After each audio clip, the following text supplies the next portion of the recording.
Thank you, everyone. The next video is about overseas friends of BJP. I expect you all to give the same admiration for that too. Thank you.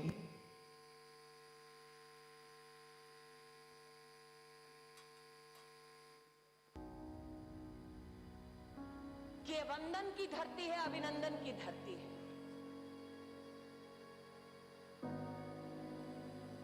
ये अर्पण की भूमि है, ये तर्पण की भूमि है। इसकी नदी नदी हमारे लिए गंगा है, इसका कंकड़ कंकड़ हमारे लिए कंकर है। हम जिएंगे तो इस भारत के लिए और मरेंगे तो इस भारत के लिए।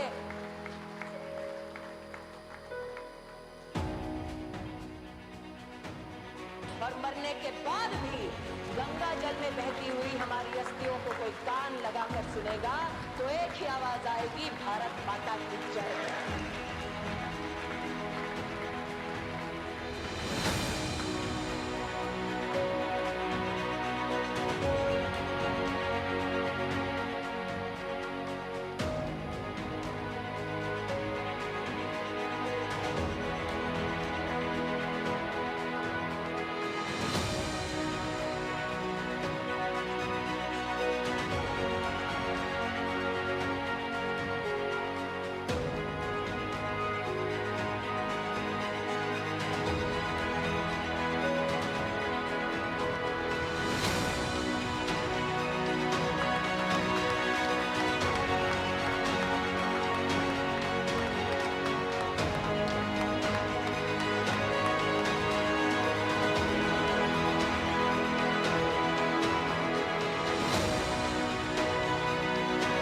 जम्मू एंड कश्मीर के पीएमओ को आप भारत का हिस्सा नहीं मानते हो क्या? जान दे देंगे इसके लिए।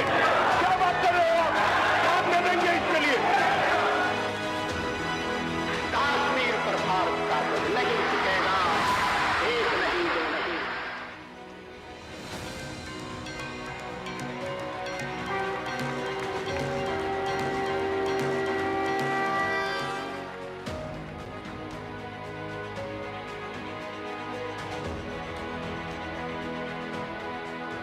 मेरा वचन है भारत मां को, तेरा शीश नहीं झुकने दूंगा।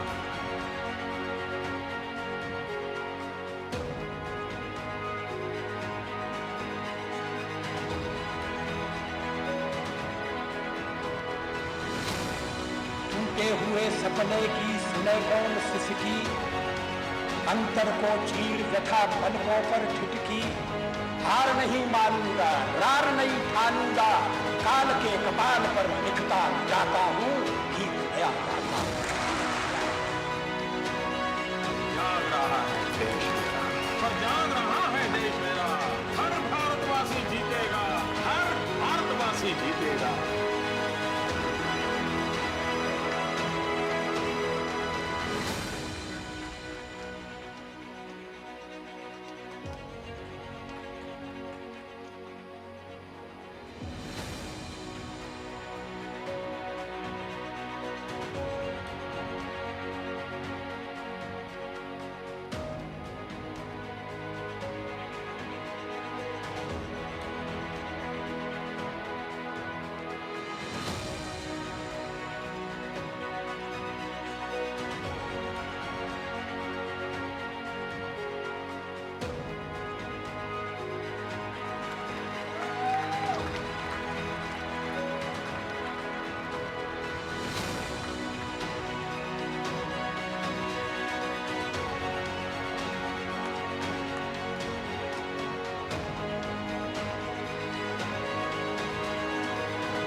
Thank you, everyone.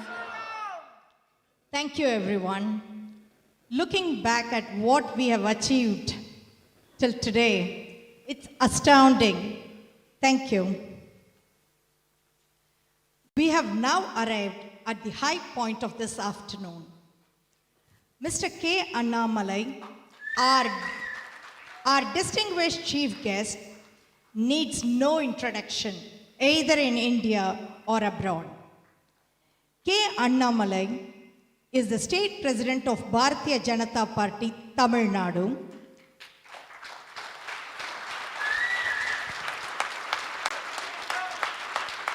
Chief servant of We the Leaders Foundation and co-founder of Core Talent and Leadership Development. He did his engineering from PSG College of Technology, Coimbatore, and his MBA from the Indian Institute of Management, Lucknow.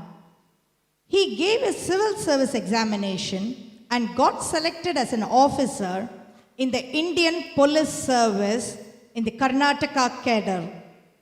He won the Esprit de Corps Award at LBS NAA, instituted by the 1968 batch of IAS officers, and Sangai Ladin Shenga Award, instituted by the 1992 batch of IAS officers for showing exemplary leadership qualities during the combined training of All India Service Officers during the year 2010-11.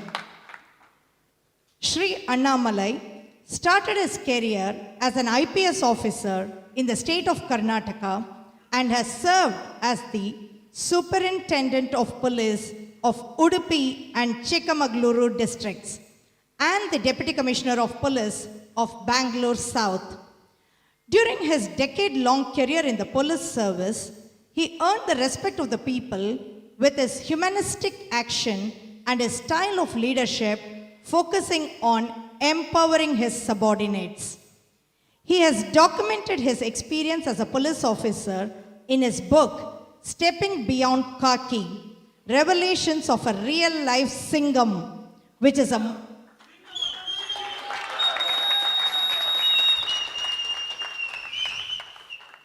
a must-read for everyone in all walks of life. Shri Annamalai resigned from his IPS service to help groom leadership at the grassroots level. This led him to the founding of We the Leaders Foundation, an NGO focused on 3 areas: organic farming, job-focused skill development, and dialogue for development. We the Leaders Foundation won the Vice President of India Award for topping the Director's Assessment for the training period 2011-13 at SVP-NPA. Shri Annamalai joined Bharatiya Janata Party in August 2020 and was appointed as the State President of BJP Tamil Nadu in 2021, making him the youngest State President of the party.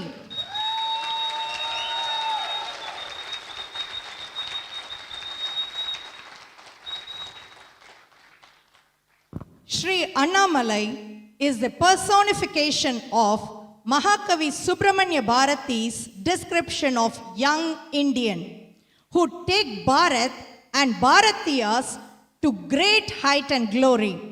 Sir, please allow me to use his verses to invite you. Oli padaitha kanninaai, va va va. Urudhi konda nenjinaai, va va va. Kalipadaitha mozhiyinaai, va va va. Kadumai konda tholinaai, va va va. Thelivu petra madiyinaai, va va va. Sirumai kandu ponguvaai, va va va. Elimai kandi ranguvaai, va va va. Yeru pol nadayinaai, Singam pol nadayinaai, va va va. Ilaya Bharathathinaai, va va va. Edirila valathinaai, va va va. விளையுமாண்பு யாவையும் பார்த்தன் போல் விழியினால் விளக்குவாய் வா வா வா. For the people who don't understand Tamil and can appreciate it directly, I would like to offer a short translation so that you can appreciate Mahakavi Subramanya Bharati as well as our Talaivar Annamalai. ஒளிபடைத்த கண்ணினாய், a person with a spark in his eyes, உறுதி கொண்ட நெஞ்சினாய், somebody who has a heart which is as strong and bold. களிபடைத்த மொழியினாய், somebody who speaks in a very sweet nectar-like tone. கடுமை கொண்ட தோளினாய், whose shoulder can carry any weight with ease. தெளிவு பெற்ற மதியினாய், who has a mind and thought which is clear and crisp. சிறுமை கண்டு பொங்குவாய், one who shatters the pettiness in people. எளிமை கண்டு இறங்குவாய், who shows compassion to the needy. And ஏறு, as in bull, ஏறு போல் நடையினாய், we call him சிங்கம் போல் நடையினாய், which is like a lion. இளைய பாரதத்தினாய், a young Indian, எதிரிலா வலத்தினாய், there are no enemies in sight for him. விளையும் மாண்பு யாவையும் பார்த்தன் போல். Parthan is Arjuna. He can explain everything in future, present, and his thoughts and vision with just his eyesight and just a look. I now invite Shri Annamalai ji to come on to the dais.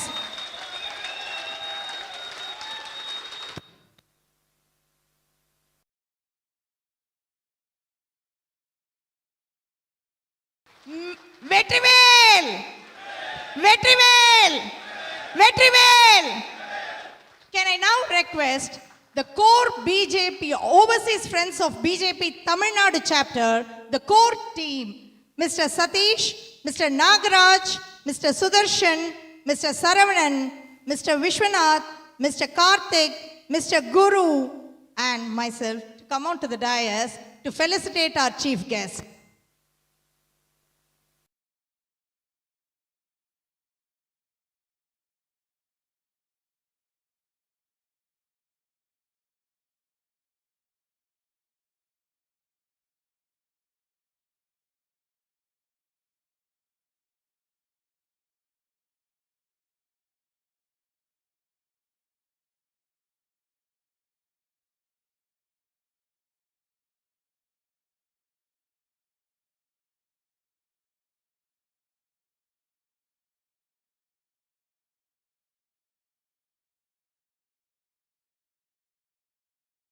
வாழ்க வாழ்க.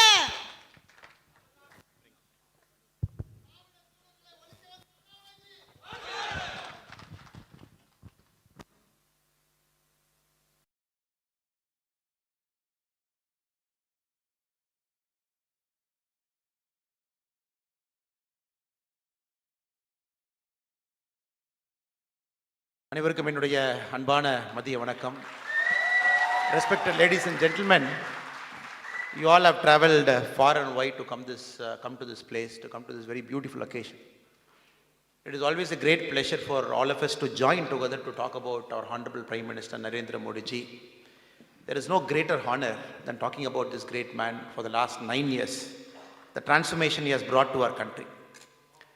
Before I get into that, it is my duty to compliment the overseas friends of BJP, the kind of active and the dynamic work it is doing outside our country. It is making sure whatever work is happening in the country is getting accelerated at the global level.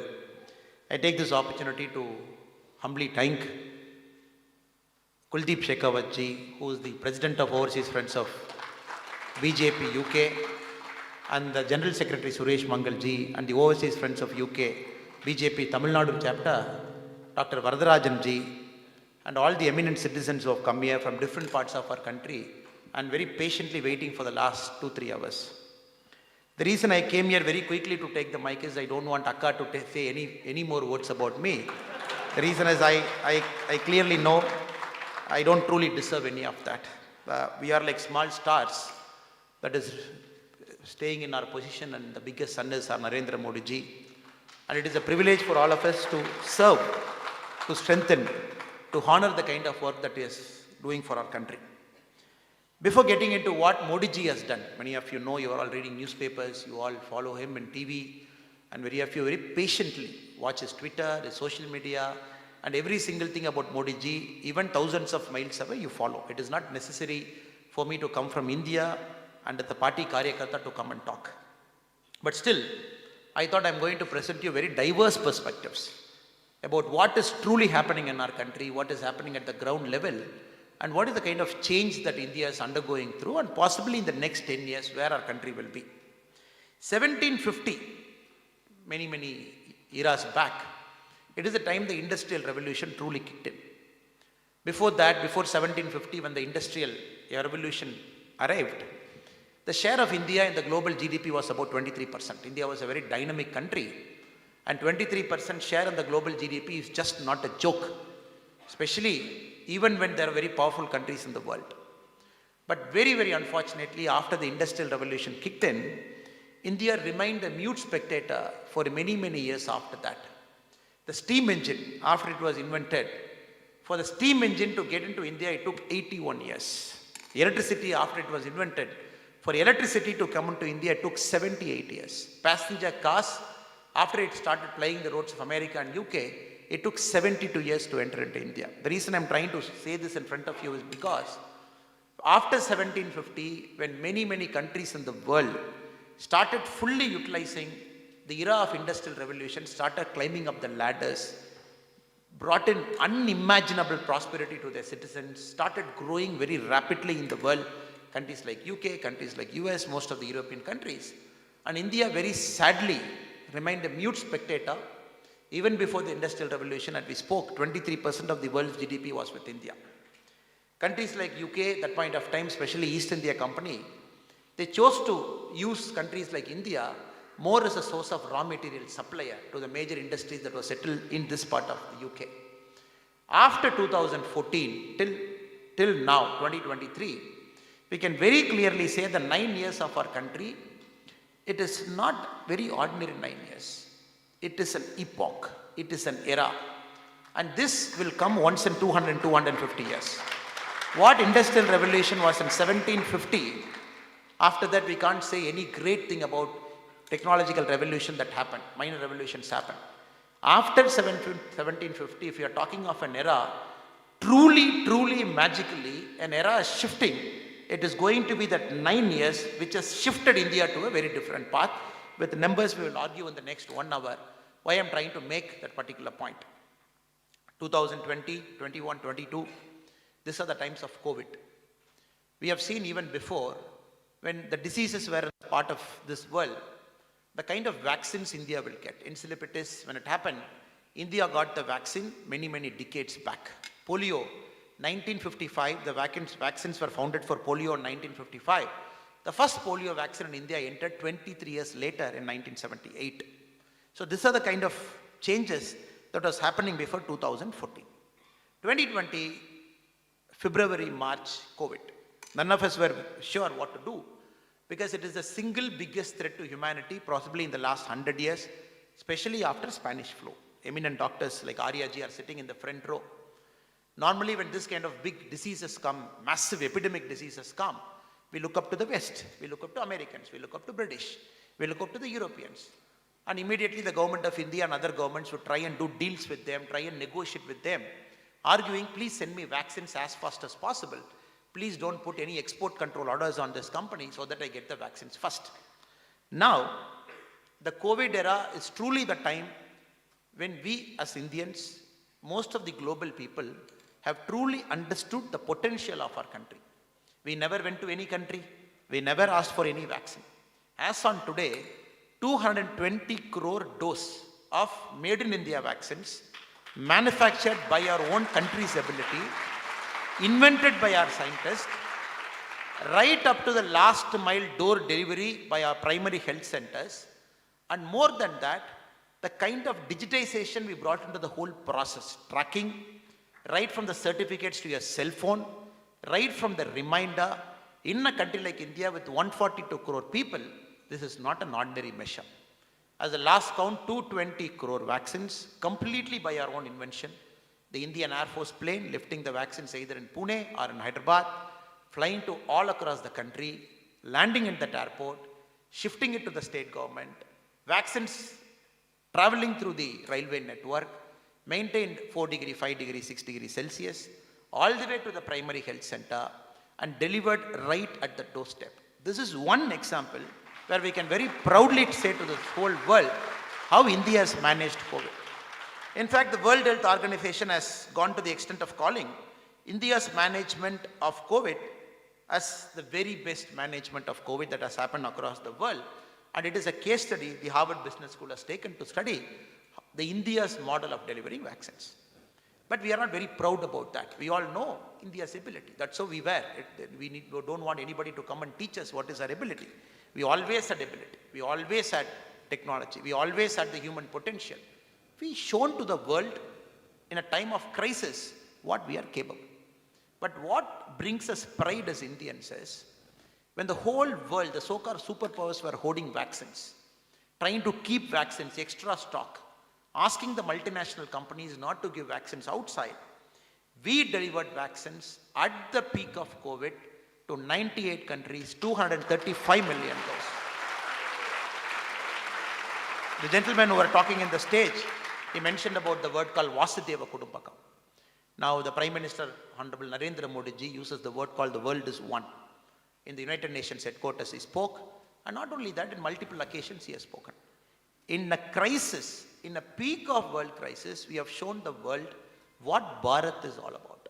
Not only do we take care of ourselves, we also have the ability to take care of our friends, because we never saw geographical boundary as an impediment. We never saw the world politics as binary. We never saw the world politics as friends and enemies. We saw the world as one. We saw the world as our primary duty as part of the Bharatiya civilization to rush to their doorstep to help. That is why when the Honorable Prime Minister Narendra Modi ji visited Papua New Guinea recently, the Prime Minister of this country, Mr. James Marape, in front of the whole camera, in front of the world stage, he chose to touch our Prime Minister's leg. It is not that India is trying to be a big brother. That symbolized very clearly the kind of respect a country like Papua New Guinea, struck between global powers like China, Americans and the Russians for a long time, just being grateful for India did during the peak of COVID. Next day, in the following day, in the press conference, the Prime Minister James Marape said, my duty to thank the Indian population, because at the peak of COVID, when all of us were struggling for vaccines, not knowing what is going to happen to our senior people, India chose to deliver vaccines to us. It is my gratitude to India that I chose to honor the Prime Minister by touching his feet. Have you seen this happening anywhere in this world? It happened there. 235 million, 23.5 crore vaccines delivered to 98 countries at the peak of COVID.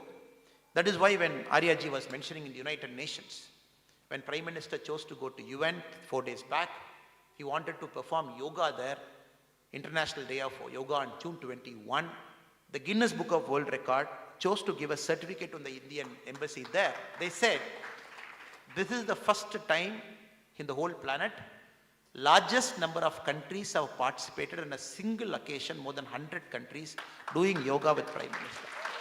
And many small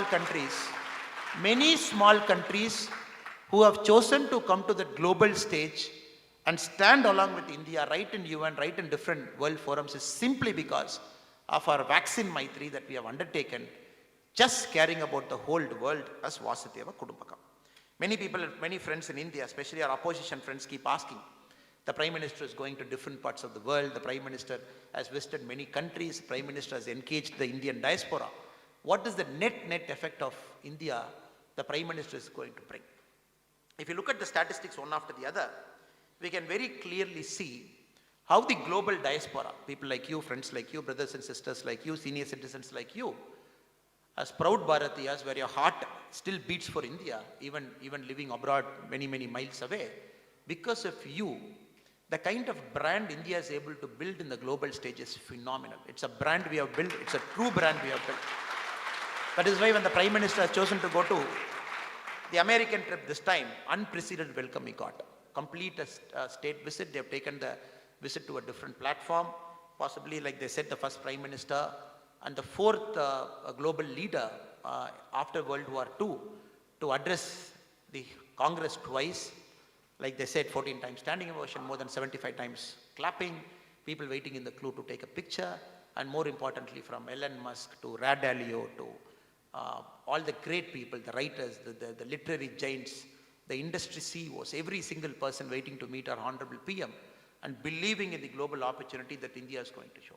This is only happening because, for two reasons. One, what is happening inside the country.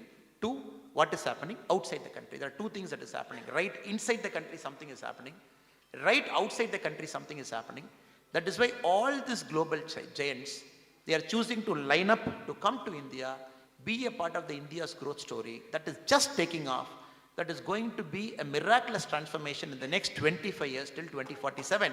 What our Honorable Prime Minister calls the Amrit Kal of India. The Amrita Kalam, or the best time for India after many, many centuries, is going to be 2022 to 2047.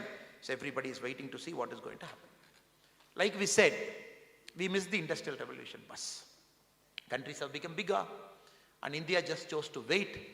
Computers, like I said, passengers came late. Like I said, vaccines came late.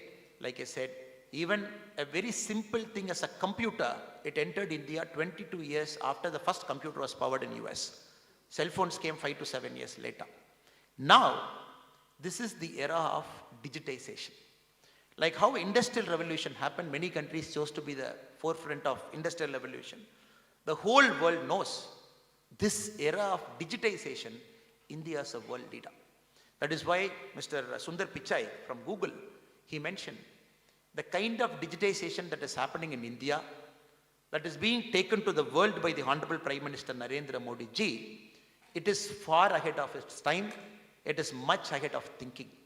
This is coming from a company which is more powerful than 90% of the world countries combined. That company CEO has chosen to use this word. The Prime Minister's thinking of digitization is far, far, far ahead of its time, especially for the kind of platform it's living. 2022-2023, if you look at the combined year that we just passed through, 40% of the world's digital transaction happened in one country, in our country, in India. 105 billion individual digital transactions happened in our country. Not only that, right from payment gateway to every single UPI, India has invented a methodology of its own, which is being copied by all the world countries. The G20, India is the chair now for this year, president of G20. And one of the very important contribution of India to the G20 for the whole year is, we are trying to teach all the 20 top countries in the world how India has become a master in digitization, and the other countries, we want other countries to learn from us what is the India's success in digitization. Very clearly, some of these friends have understood this era is going to be digitization, and India is far, far ahead of everything. But to reach here was not easy for us. A country in 1947, when we got independence, Winston Churchill, who was the Prime Minister here, mentioned that India is no more than an equator. India is no more than an equator. If equator is a line, likewise India is also a line. And he predicted the kind of independence that India was given, India will not last more than 10 to 15 years because of the kind of tensions we had, the kind of languages we spoke, the kind of dissimilarity we had among ourselves, the kind of connection that happened, that was there between North and South, East and West. Great statesman like Winston Churchill chose to predict that India's independence might not last more than 10 to 15 years. Of course, we had our own share of challenges. We always had some issue happening in Kashmir and Punjab, in the southern parts of India, in the northeastern regions of India. We had major challenges of terrorism, we had major challenges of Maoism, we had major challenges of fight based on languages, fight based on states' border. We had major challenges. Every single challenge, whatever the world faced, India faced in the last 75 years. So we have crossed everything. Then 2014 came. 2014 is a very important year because that is the very first time the whole population of India started chanting Modi's name. Right from 2012, everybody started speaking about the Gujarat model. They said, what is special in Gujarat? How can agriculture grow at 10% in a state when India is not growing at 2% in agriculture? What is the miracle is doing? In a state like Gujarat, which doesn't have rains for most of the areas in Gujarat, how is he able to do irrigation for the rest of Gujarat? People wanted to know. People wanted to know for the very first time in Indian politics, how can a politician be non-corrupt? People wanted to know for the very first time in Indian politics, how can somebody for 24 hours, 365 days, not take a single day of leave, keep serving, serving and serving. That was very new to him. Because the kind of politics we have seen, every single person, from the last village in Tamil Nadu to the last village in Kashmir, to the last village in Northeast, they started chanting Modi, Modi and Modi's name. So 2014, he came with a lot of expectation. It is not easy for a politician to come with expectation and deliver. Because that itself is like a monkey on your back. PM Modi came with huge amount of expectation that has never happened to any single prime minister of our country. He came with expectation. 9 years later, May 26, 2014 is the time in the evening he took charge as India's prime minister. May 27, 2014, he sat in his chair in his office as India's prime minister. 9 years later, now 10th year, possibly we're going for elections in another year in 2024, the same spirit that was there in 2014 is still there. The same love and affection, what Modi had in 2014, I would say it has only gone up multiple notches. It is not. It has gone up multiple notches. If Modi in 2014, we all felt he can do no wrong. Now 2023, Modi has become a benchmark for world leaders. How to function in a democracy, how to take people along, how to be non-corrupt. Not only he being non-corrupt, how to keep the cabinet non-corrupt. Not only is the cabinet non-corrupt, but to challenge the other politicians of our country. Just yesterday in Patna, you have seen all people gathering together. You have seen everybody sitting together. You have seen everybody sitting together. And they all have come together. First time in India's history we are seeing. And they are not supposed to sit together because they all got divided for some reason at different points of time in history. The Congress party got divided, Mamata Banerjee came out, the NCP came out, and the Congress party chose to remain focused on Delhi, focused on one family. Then the regional parties came, which were dynasties in nature. Parties like DMK, parties like TRS, they were fully focused on dynasty and focused on corruption. Now, one fine day, they all have chosen to come to Patna and sit together. Therein lies the story. The story is very clear. The story is very clear because they also know the kind of change that is happening in India. In 2024, if BJP sweeps Lok Sabha from Kashmir to Kanyakumari, it is going to sweep. When it sweeps the Lok Sabha in 2024, the idea of politics is going to change. They all know the idea of politics is going to change. The politics, what was there till now, it's going to change. The politics of corruption is going to change. The politics of caste is going to change. The politics of arithmetic is going to change. For all of them, it is the fear of their life which has brought them together in a room in Patna, sitting together, trying to take on one single person called Modi. And there are some leaders like Rahul Gandhi ji. The parliament was fully open to him till a couple of months back to speak what he wanted. And it is a free forum, he can come speak, everybody were willing to listen to him, he can convey his viewpoint. But he chose not to speak there. He decided to come outside the country. Rahul Gandhi ji, we all see his favorite spots continue to remain UK and continue to remain US. This is the place he comes, goes to think tanks, goes to the small institutions that is there, and chooses to address a group of people. Even when Janagana Mana is sung, they chose not to stand. That is the kind of audience Rahul Gandhi ji gets in San Francisco. There he speaks, the democracy is lacking in India, the institutions are collapsing, the institutions are failing, this is happening, that is happening, and every single thing he chose to paint. And very, very unfortunately, and that is the way the Congress is behaving in India. If you look at Congress, what was wrong with the old India is being reflected in the Congress party even now. If you come and see the Congress party in India now, it is purely a reflection of old India. Continues, fails to reform, fails to bring talent into politics, fails to empower people at the grassroots level, fails to fight for the poor and the needy who needs a political party to support them. Still, it's the party of privileged. Still, it's a party of a single family. Still, it's a party of a single road, a single house in Delhi. And now, Congress, along with other parties, have chosen to form a union in Patna, headed by Nitish Kumar ji. His flip-flops are more popular than a circus flip-flop. A circus flip-flop cannot do as fast as Nitish Kumar's flip-flop. Now 2024, I am assuring you from the British soil, I will leave this country in about 3 days from now. Possibly we all will meet again after the 2024 Lok Sabha election. 100%, I'm telling and going. The 2024 Lok Sabha elections, it is going to give BJP party and Narendra Modi ji, the MPs in Lok Sabha, which is going to be far bigger than any MPs achieved in India after 1947. It is going to happen without a doubt. Why is it happening? Now, why are we confidently saying it is going to happen? Why are we saying confidently this is going to happen in India, this is going to happen? I'll give you the numbers in front of you. Now, after 2014, when Modi ji came in, the kind of things he did is something which we have to see as a person. Europe grew with roads. America grew with roads and rails. A combination of critical infra.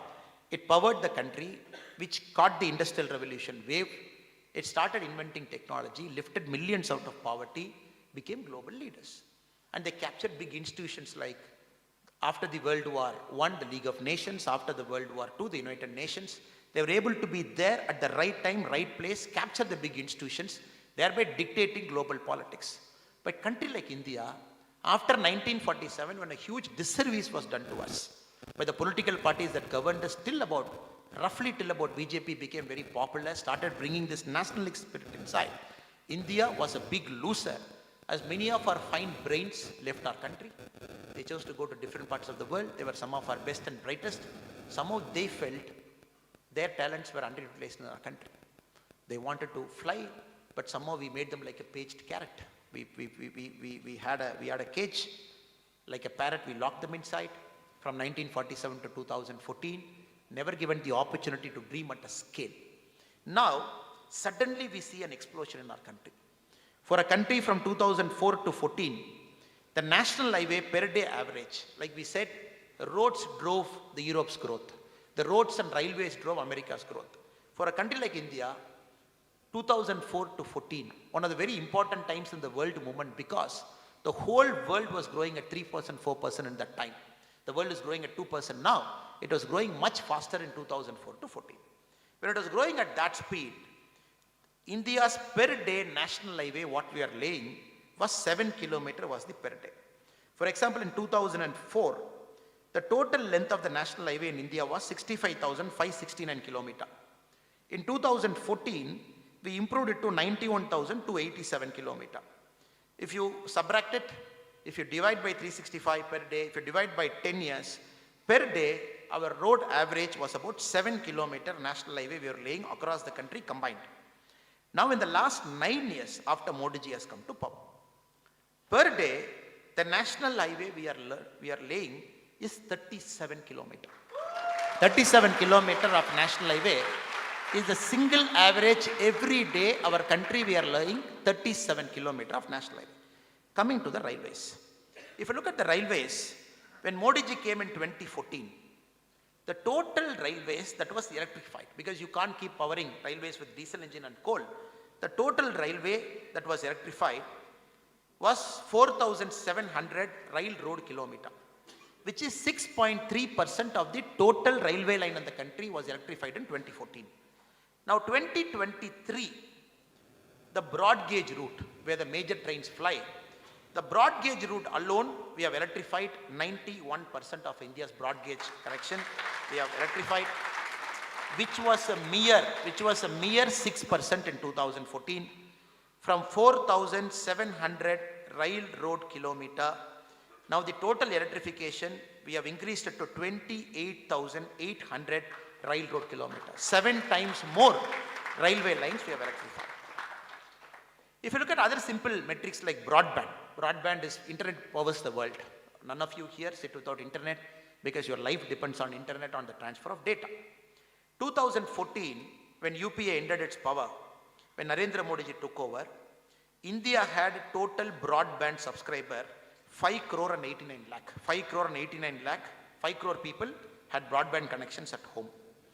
Today, in 2023, the broadband connections in India is 77 crore and 13 lakh. Just look at the scale we operate. Look at the speed we do. Look at the transformation effect. Every single thing is happening in our country. Now the national highway has gone up from 7 kilometer average, 37 kilometer we have taken. Now what has happened? The average speed of a lorry that is traveling in India from 18 kilometer, it has shot up to 35 kilometer, which means the goods are moving faster. The goods are crossing the interstate borders faster, whereby it is contributing directly to GDP, because we all know logistics is 13% of India's GDP. Now broadband coming in from 5 crore in 2014, jumping up to 77 crore, everything is laying a huge pipeline for digital transaction. As we said, 105 billion digital transactions India has achieved in the last year alone, 2020 to 2023. 40% of the world's digital transaction has happened in India. Now again, if you keep looking at the other metrics where our country is progressing. Now, India is a country with 142 crore people. 142 crore, we have just become the most populous nation in the world. We have overtaken China. It means India has to be the global capital of human resource 10 years from now. You can't remain a mute spectator from the world's growth by not empowering your educated people. Now, the number of IITs in 2014 is 16. The number of IITs in 2023 is 23. The number of IIITs in 2014 was 9. The number of IITs in 2023 is 25. The number of IIMs in 2014 is 13. The number of IIMs in 2023 is 21. The number of All India Institute of Medical Science 2014 was 8. The number of All India Institute of Medical Science at the end of 2023 is 23. The number of universities at the end of 2014 was 723. The number of universities at the end of 2023 is 1,113. If you look at all these numbers, with the extra amount of colleges, extra amount of transformation that is happening, India is all set to become the global capital of human manpower 10 years from now. The best quality engineers, the best quality scientists, the best quality of next generation top minds is going to come from Indian universities, because the universities are at play here, and that is why India has got into the National Index Ranking Framework, NIRF, possibly the first country in the world, which is rating every single college in the world by a single framework. Anybody who wants to enter a college from Kashmir till Tamil Nadu, he just has to go Google, type the college's name, see what is the NIRF ranking. That is, the government of India is giving a rank to every single college in the country. Thereby, we are challenging the colleges at the back end to come up. Thereby, we are challenging the countries at the top end to remain at the top. If you see the number of patent, countries like UK are great because of the kind of brainy people it has got within the country. If you look at India, 2014 to 2021, in a matter of 7 years, the data I have is for 7 years, the number of patent that is filed in India has seen a jump of 572%, is the growth rate of patents. In 7 years, India has jumped 572%. So overall, the picture is very clear. The critical infra is happening. Roads are being laid. Ports, Gati Shakti, at a huge pace, we are building roads. Not only that, if you look at the number of airports, after independence from 1947 till about 2014, for almost 67 years, the number of airports built in our country is 74. Now hold your breath. Last 9 years, the number of airports built in our country is 74. So 67 years we built 74, 9 years we built 74. So India is having 148 airports. The other day a friend was joking with me, what is this? Air India, 6 months back they said we are ordering 470 planes. The whole world said, oh, the single biggest order in aviation history. United Airlines never placed an order for 470 at one shot. British Airways never placed an order for 470. Air India's placed order for 470. All of us felt proud. We were very happy. Oh, 470 planes, single order. Indigo, day before yesterday, they said, what is Air India? I am placing 500 planes at one shot. 500 planes came to Airbus, one shot, delivery is going to happen. Now you see in the last 6 months alone, 2 major carriers of India, Air India and Indigo combined, they have placed orders for 970 airplanes. Just imagine the pace of India's growth, the unprecedented scale in which this country is growing. Now you have to support them. Airports have to be built. And possibly after 2014, for the very first time, we are using our inland waterways. We have got an inland waterways policy because we want goods to move from part A to part B in India's rivers. This is none other than Ambedkarji's dream. Ambedkarji always felt, when he was part of the Viceroy's Council pre-1947, around 1943-44, Ambedkar ji was part of the Viceroy's Council. His biggest dream of Ambedkar was to create dams in India, was to fix irrigation canals and systems of India, and more importantly, use India's river to transfer products and goods and services from one part to other by using India's mighty river. Before 2014, goods never got translocated, never got shifted within the country in rivers. After 2014, it is PM Modi ji who decided to use rivers as a major means. A big transformation is, that is why you see in TV, suddenly you see some big vessels sailing in the Brahmaputra, in the Ganges, you see sailing in very big rivers, you see cruise ships traveling in rivers, because the platform was laid for transferring goods. Imagine a country of 140 crore people. Imagine a country with a natural abundance of resources that India has got. For the very first time, we are tapping into all of our natural resources, including shifting of goods. Now, you just have to imagine. India's GDP is about $3.6 trillion now. And logistics is 13% of it. Now, anything we do in our country, by which we increase the pace of movement of goods. We make railways more efficient. We make ports more efficient. For example, Mundra port is the single biggest, largest port in the world, which carries crude at a capacity which other countries can't even imagine. The ports around the Gulf of Kutch, the 3 ports, it's simply whatever Europe is handling, the 3 ports along the Gujarat coast, the 3 ports alone handle 20% of Europe's ports capacity. The scale in which India's port is transforming is another story for another day. For 2 hours we can talk. Now, reason we are doing it is, just imagine, if railways, ports, the airways, the waterways and everything that is right in our country, if we can increase the speed by 10%, if we just increase the efficiency by 10%, which is bare minimum, you see the GDP growing, at a pace that is unimaginable. 7% GDP growth is new to countries like UK, because UK, we all know, is just struggling with 0.5, 0.6%. We just overtook UK to be the 5th largest economy in the world a couple of months back. Now, countries like that are looking at India's logistics transformation. Now, we talk about the digital transformation that is happening. Very silently, there is a logistics transformation that is happening in lorries and ports and everything. Just imagine 5 years from now. All the airports, apart from 148, the new airports become operational. The ports become fully operational. For example, in Gujarat, if you look at the Ahmedabad railway station, it is coming to every single railway station in our country, but Ahmedabad is getting the trial run for it, where one railway station will have the bullet train converging into it, will have the Vande Bharat train going out, will have the city trains entering, will have the normal trains entering. It is more like a hub and a spoke model, which is connected to the airport also by a special shuttle. And this railway station will also have a world-class 5-star hotel inside the Ahmedabad railway station, where you come do meetings. You land in the airport, do meetings, finish the work, take a bullet train from Ahmedabad, Mumbai, which will become operational in a couple of years. So all our railway stations are also becoming reimagined as a hub where things actually happen. No more railway stations are the world one. Now Ahmedabad very soon. Then Chennai is going to be the second. Everywhere it is going to happen.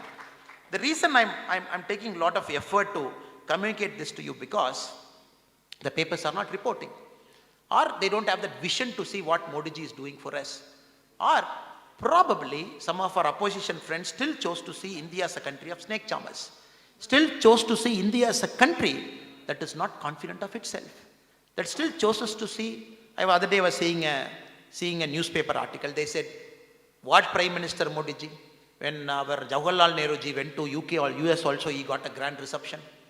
When our Indira Gandhi madam went to US also, he got a grand reception. Why you guys are talking about, my friend Rajdeep Sardesi ji was mentioning this.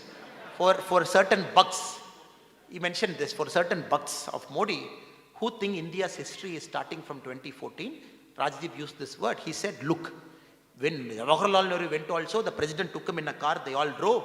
It was all goody-goody. Yes, I will tell Rajdeep ji, yes. When all of them went, the outcome of that visit was, oh, Nehru had a very successful visit. The papers will say, Nehru had a very successful visit because US chose to increase his grant to India by a couple of $1 million. Oh, Indira Gandhi had a great visit because US chose to give a couple of $1 million as aid to India, or US chose to give free wheat to India, or US chose to give this to India, or US chose to give that to India. Now it is not that. Now after this visit, India is getting access to critical technology which was denied to us after the Pokhran blast. After 1998, when the whole country lined up together to deny the critical resource to India, including to our jet engines, to our propulsion systems, to many things that was happening. Now, finally Americans are waking up. If we don't collaborate with India, these guys are going to invent something in the next 4 or 5 years where we will be forced to buy from this country 10 years from now. That is why you see, for the very first time, the Americans have decided to give its engine to Tejas, especially the General Electric 414F. That is a very critical engine which they don't give it to others. They decided to give it to Tejas now. Not only giving an engine, technology transfer, manufacturing in India, that India will do. Or the $2 billion deal where we got the Sky Guardian Predator drone, which we got about 30, which we need now, that critical thing, because India's drone policy is exploding. The drones in India, the policy that is, the innovation that is happening in the drone is simply out of the world, and Americans know he is not selling us for $2 billion.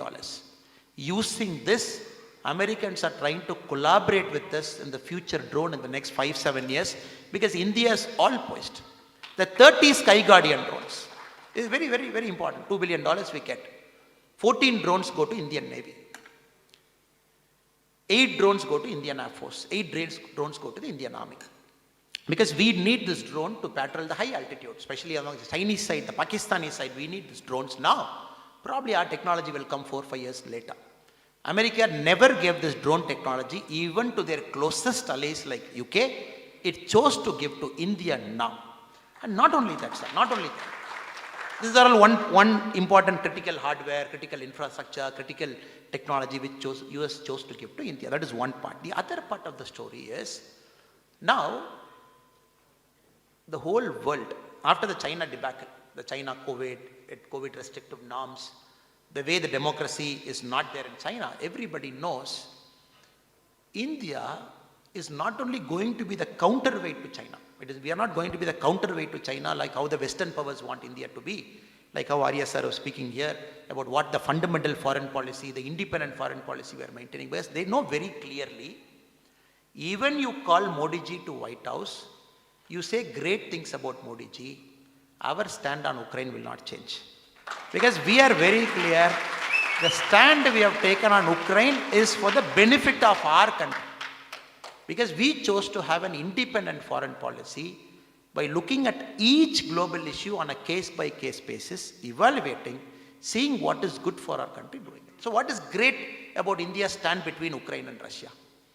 Now Zelensky ji or Mr. Putin, from the both sides, they agreed to only 1% in the last 2 years of war to stop the war for 5.5 hours and gave us a window whereby 22,000 Indian students, they chose to go to 5 different parts of Ukraine, to the 5 neighboring countries. We flew them. From my state, Tamil Nadu, close to 2,200 students came, not even a scratch. Now, this is a news for powers, American powers or the French powers or the UK powers. How can a country like India talk to both Ukraine, talk to both Russians, stop the war in the peak of the war, take a window for 5.5 hours, send 5 different cabinet ministers to 5 countries around Ukraine, send our Indian Air Force planes, send Indigo planes, send Air India there, lift them on top. And if somebody thinks this is a fluke, if some Western powers think this is a fluke, okay, it just happened. And Modi ji had good rapport and he had good ambassadors, he was able to get it done. Now the second time, Sudan, middle of war. North Sudan, South Sudan and fight. The Khartoum airport is damaged. People struck. The first lot what we did, we removed most of the Karnataka Hakipiki friends from there. Along with them, the rest of Indian, South Indian friends mostly. From Kenya, we took them out. We got them into Saudi Arabia. We flew them out. That's how Americans did. That's how most people did. The second is something which no country attempted, even the global superpowers. we still had 300 people struck in Khartoum. Pregnant women, young children, old age people. Now in the old India, we would have left them to nature's devices. We would have said, please pray to God and God will come and help you, something will happen. That is the old India. Now that is why we used the name here, the making of new India. Now in this new India, when India clearly knows that 300 people are struck near Khartoum, there is a fight in the North Sudan, South Sudan, there is no way we can take them out to a neutral country like Saudi Arabia and fly them out. When Americans, 200 citizens were struck inside, Modi told the Indian Air Force, fly in. They said, sir, no runways damaged, TK land. No ATC, TK land.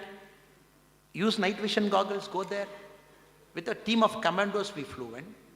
Pilots were wearing night vision goggles. These are all abilities of a great superpower. These are all abilities that India is meant to do. At the peak of their powers, Russians and Americans would attempt something like that. They will try and do something like that at the peak of their power. This is a country like India operating across continent, operating in a new continent, sending an airplane, getting refueled somewhere in the middle country, landing in the middle of a war when ATC is not there, runway is damaged, taking 300 people into them, 37 minutes the flight turns back, lands in India. But very important is, the Americans told us, the American embassy in India told us, it is not reported in the paper. They said, since you are going anyways, I request you to evacuate our citizens also and bring them back. And for the very first time we are seeing a country entering into another country, the scale in which we operate, we bring not only the Indian citizens, we bring the American friends. So just don't imagine or think that Joe Biden is trying to appease India. Joe Biden ji is watching everything that is happening. He knows the operational capability India is acquiring. He knows very clearly what Modi ji's mind is. So they don't have any other option than to welcome India with open arms, because they know there is this very famous proverb. If you are with me, I am with you. If you are not with me, I will still go above you. So better you be friends with me. So this India is very new to everything. Not getting caught up in the global politics, not taking a stand, taking a neutral stand. When the European Union says, oh, you can't buy petrol from diesel from Russia. India says, why not? What is your problem? He says, no, but we all group of people, we have decided that Russia is in the wrong. Who decided?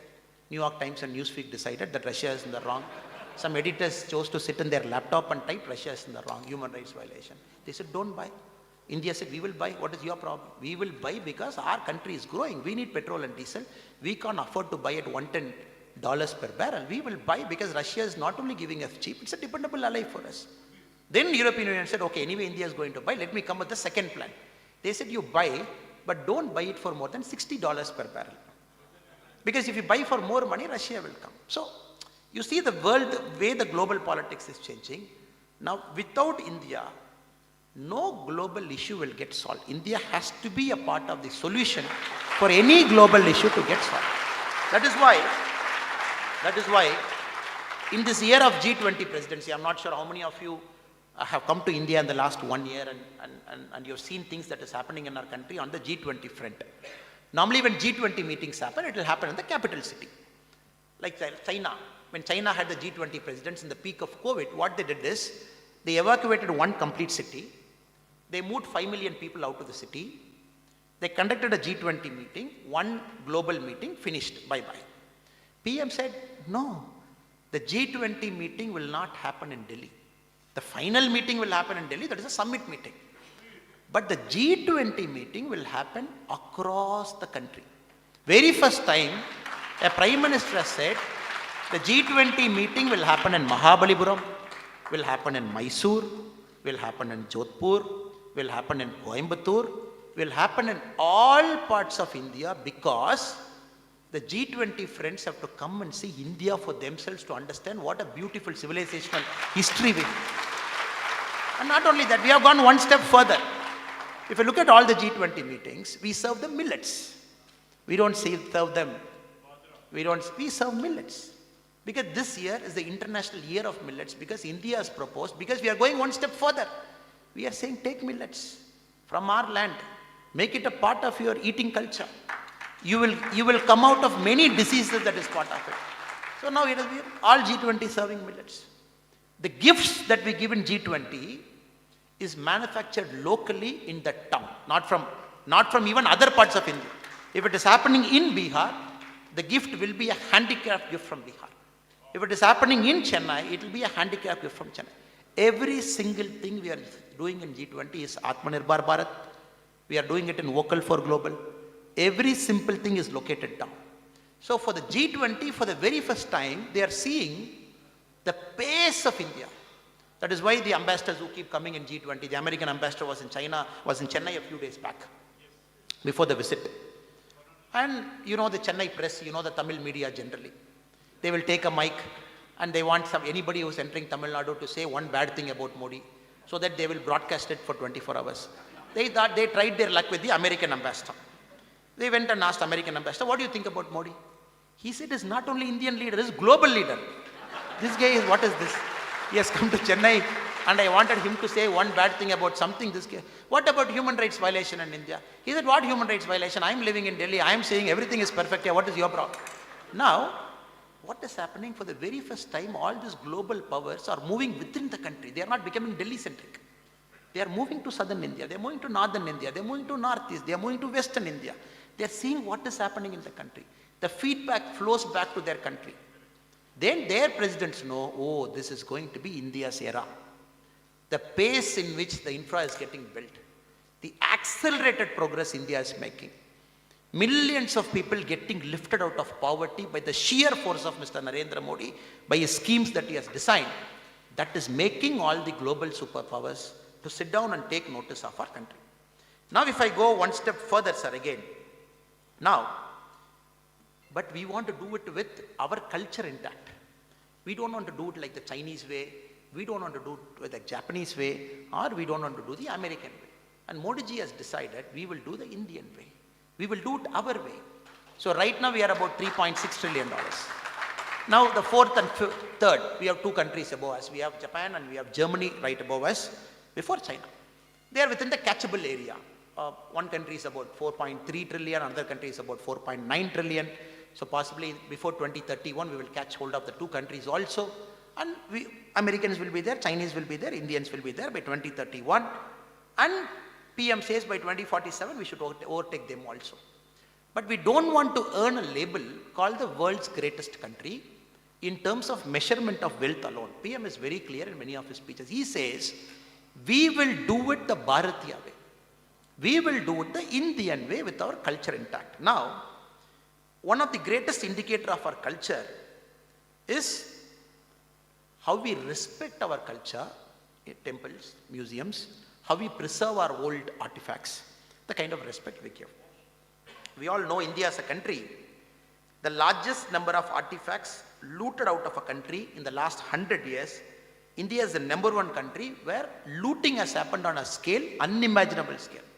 There was a viceroy in India, East India time. He saw the Taj Mahal. What did he say? How can I dismantle and take it to UK? We have history. But somehow the other guy luckily prevented him and said, no, somebody built it, please don't take it. It is still lying there.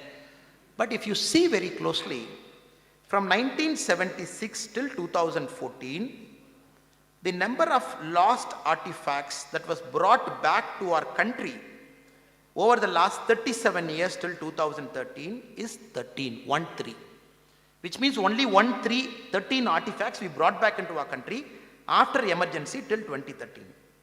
Now, after Modi ji took over, before the US visit, the number of artifacts brought back into our country is 238. 238. Now we got a bumper. Not only Modi ji is able to get jet engines, able to get all the critical infra, like Sir said, Arya ji said, the Americans have said in the meeting, sir, we would like to give back 100 of your artifacts, which is in our museum. We will send it also. In just concluded Modi ji's visit, 100 more artifacts are going to come back to India, which takes the total count to 338. 238 before the American trip. When 100 comes in, 338. Many of these artifacts, if you see, right up to the Albert Museum in Australia, some of the biggest museums in UK, some of the top museums in America, which was preserved in some wealthy person's home. A Nadaraja was made as a doormat, some lying in rich people's home. Every single one hunted, embassy tracked, suit filed, arguments made, and artifacts are being brought to our country. So not only we are trying to get things done, but what we are trying to do is, we are trying to reclaim our culture. This is the greatness of this government. When we say Modi ji's 9 years of making new India, very proudly we can say the transformation of temples, the litigation issues that we solved right up to the Ram temple, and Lord Ram waiting inside to have a huge consecration to him that is going to happen very, very soon in Ayodhya. And for Ram temple, it is not that, sir. Normally we say, okay, in India, in Tamil Nadu, the state in which I come, Lord Muruga, Lord Shiva, Lord Ganapati. If we go to the neighboring state, we have other Hindu gods. If we go to mostly the northern part of India, we have Lord Ram, and even in the southern part of India, Lord Ram. But what is the greatness about Ram temple? The greatness about Ram temple is, for the collective drive that happened, for the collection drive, that the Ram temple committee, it wanted a voluntary contribution from the public, and they wanted everybody to contribute in making of this temple, which will stand as the symbol for India's cultural heritage for the many, many years to come. Now, what happened in a state like Tamil Nadu? The contribution we made for Ram temple by the ordinary citizens of Tamil Nadu, we rank number 2 in the country. The total money that Tamil Nadu mobilized. So we have entrepreneurs. We have entrepreneurs in Tamil Nadu. One person who gave a check for 50 crore. We have entrepreneurs in Tamil Nadu, multiple people who gave more than 25 crore. This is the spirit of India. Ek Bharat, Shresth Bharat, when we mention that as Indians, we feel more united. As Bharatiyas, we all feel empowered. The Ram temple is an example. The bell in Ram temple, it was made in Tamil Nadu. And it was a big ceremony for the massive bell that is going to be installed there. It went in road all the way from the south of Tamil Nadu to Ayodhya. You should see the kind of respect. People stood in villages. People touched that bell. People did puja to that bell. People wanted that bell to go all the way to the Ayodhya temple and get consecrated there. It is not about symbolism, sir. It is about the feeling of unity for the very first time. Very first time from the northeast to south to west to Kashmir. And all of us believe we are integrated together as a whole. That is the magic of this last 9 years, Modi ji. Now again, it's a very emotional moment for us when we talk about Kashmir. Kashmir is one of our crown jewel. Our Prime PM keeps making the statement. The soul of India, the soul of Bharat is in Kashmir. The soul of Bharat is in Tamil Nadu. The soul of Bharat is in Northeast.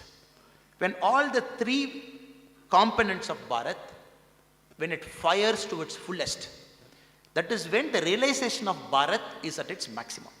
Now for this, all 3 has to fire at its fullest. Now Northeast, we all know pre-2014 how it was. We all know Northeast post-2014 and 2023, how Northeast is. Northeast was seen as some unwanted state. The junior most minister was given in charge of Department of Northeast Affairs. And somebody will go once in 6 months, once in 1 year, once in 2 years, some minister will go.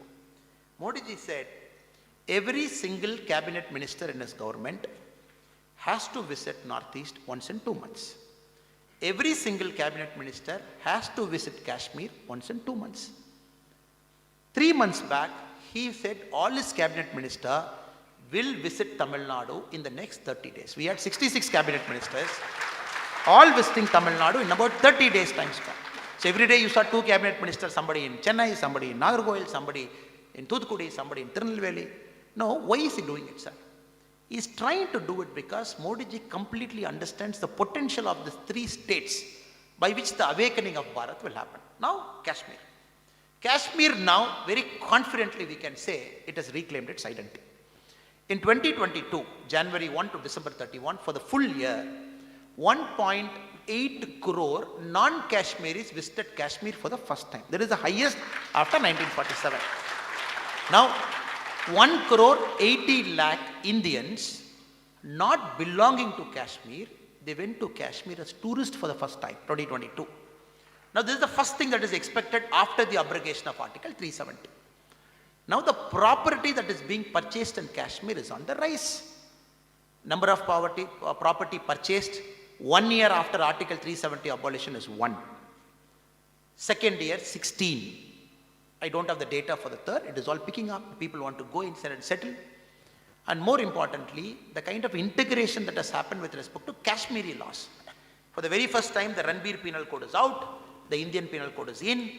The SC/ST Act, which was not there in Kashmir for many years, for the very first time, the SC/ST Act is entering into Kashmir. Likewise, the full integration is happening in Kashmir. Now, for the very first time after 1989, the peak of militancy, the number of civilian and army men death in Kashmir is below 100.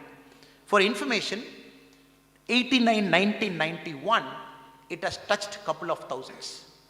2022 was possibly the safest year for a Kashmir brother and sister and for the army men inside. Very first time the combined civilian death and the army death inside has come down below 100 after 1989. So whichever indicator you see in the country, we can truly and honestly say that Kashmir is reclaiming back its proud and rich heritage and history. Now, coming to the Northeast India. Gone are the days when Northeast India was treated as an unwanted state attached to India. The Prime Minister calls the Northeastern states as Ashtalakshmi. He says all the states of Northeast are Ashtalakshmi to us. The kind of potential Northeast has got is unbelievable. Starting from Assam to Mizoram to Manipur to Nagaland, every single place. For the very first time, the democracy is getting deep-rooted inside. For the very first time, the warring groups are coming to tables. They are talking, except what has happened in Manipur for the last 3-4 months, for no fault of government of India. Between two groups, one wanted an ST status, one doesn't want to give an ST status. The court mandated ST status should be given, and all efforts are there to solve the problem. And very first time we can see Northeast is getting truly integrated with India. The potential is yet to be realized. That will also get realized in the next 5 to 10 years. Now coming to states like Tamil Nadu. States like Tamil Nadu, the only problem we have is a political problem, not economic problem. A state that is firing, a state that is all set to reach $1 trillion. But very unfortunately, the politics of the state doesn't reflect the social aspirations of the state. The society of Tamil Nadu is dharmic.